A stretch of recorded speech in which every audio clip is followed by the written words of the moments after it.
سورۃ صاد پارہ نمبر 23 آیت نمبر 26 میں ہے، اے داؤد السلام، بے شک ہم نے تجھے زمین میں اپنا نائب کیا، تو لوگوں کو سچا حکم کر، لوگوں میں سچا حکم کر اور خواہش کے پیچھے نہ جانا کہ تجھے اللہ کی راہ سے بہکا دے گی۔ بے شک وہ جو اللہ کی راہ سے بہکتے ہیں ان کے لیے سخت عذاب ہے۔ اس پر کوئی صاحب کے دن کو بھول بیٹھے، ہم نے آسمانوں اور زمین اور جو کچھ اس پر ہے بیکار نہ بنائے، یہ کافروں کا گمان ہے، تو کافروں کی خرابی ہے آگ سے۔ کیا ہم انہیں جو ایمان لائے اور اچھے کام کیے ان جیسا کر دیں زمین میں فساد پھیلاتے ہیں، یا ہم پرہیزگاروں کو شریروں کے بے حکموں کے برابر ٹھہرا دیں؟ قرآن مجید میں ہے سورۃ الحدید میں پارہ نمبر 27 میں، تمہیں کیا ہے کہ اللہ پر ایمان نہ لاؤ،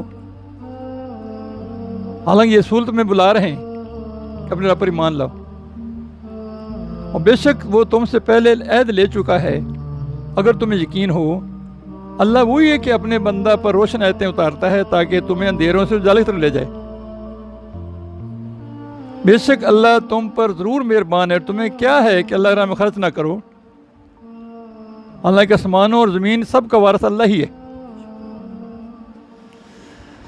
سورۃ النازعات پارہ نمبر 30 آیت نمبر 34 41 وغیرہ میں، پھر جب وہ آئے گی عام مصیبت سب سے بڑی، اس دن آدمی یاد کرے گا جو کوشش کی تھی،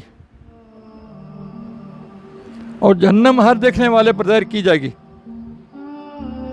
تو وہ جس نے سرکشی کی اور دنیا کی زندگی کو ترجیح دی، تو بے شک جہنم ہی اس کا ٹھکانہ ہے۔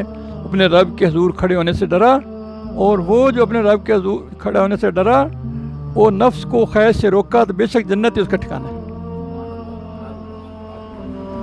سمجھ آ رہی ہے دونوں فرق کا؟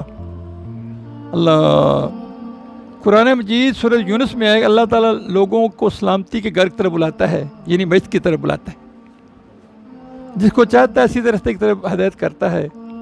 اللہ